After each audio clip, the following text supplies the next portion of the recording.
Hello नमस्कार दोस्तों, आज की इस वीडियो में बीए फर्स्ट सेमेस्टर 2024-25 के इकोनॉमिक के क्वेश्चन पेपर के प्रश्नों को हल करेंगे, इसलिए वीडियो के अंत तक जरूर बने रहें। यदि आप नए हैं तो वीडियो को लाइक कर चैनल को सब्सक्राइब कर ले। चलिए शुरू करते हैं। खंड आ से कुल 10 प्रश्न हैं, जिनका उत्तर 50 शब्दों में देना है। पहला प्रश्न है रॉबिन्स की अर्थशास्त्र की परिभाषा। रॉबिन्स ने अर्थशास्त्र की जो परिभाषा दिया है उसे लिखना था। अगला प्रश्न है मांग का नियम। तीसरा प्रश्न है औसत लागत। अगला प्रश्न है समुत्पाद वर्ग पर टिप्पणी लिखना था। पांचवा प्रश्न है उत्पादन फलन। छठवां प्रश्न है अल्पाधिकारी बाजार। अगला प्रश्न है कल्याण अर्थशास्त्र। कल्याण अर्थशास्त्र के बारे में लिखना था। आठवां प्रश्न है सामाजिक वस्तुएं। अगला प्रश्न है सीमांत आगम।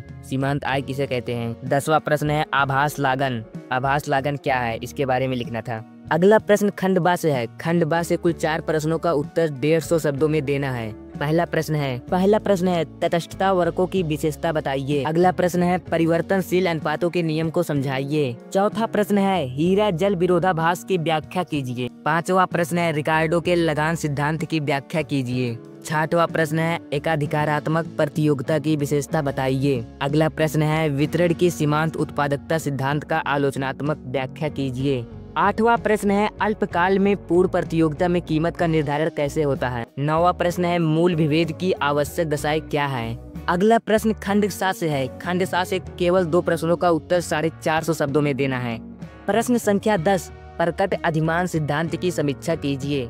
अगला प्रश्न है तटस्थता वर्गों की मदद से उपभोक्ता का संतुलन समझाइए। 12वां प्रश्न है पेरेटो की कल्याणवादी कसौटी केवल स्पष्ट स्थितियों से ही लागू होती है, विवेचना कीजिए। पेरेटो के कल्याणवादी कसौटी के बारे में लिखना था। 13वां प्रश्न है काल्डोर हिक्स कल्याण कसौटी की व्याख्या कीजिए। काल्डोर हिक्स ने जो कल्याण कसौटी की व्याख्या किया है उसके बारे में लिखना था। इस क्वेश्चन पेपर के ऐसे बहुत से प्रश्न हैं जो हर साल रिपीट होते हैं, इसलिए पेपर देने से पहले इन प्रश्नों को जरूर देख कर जाएं।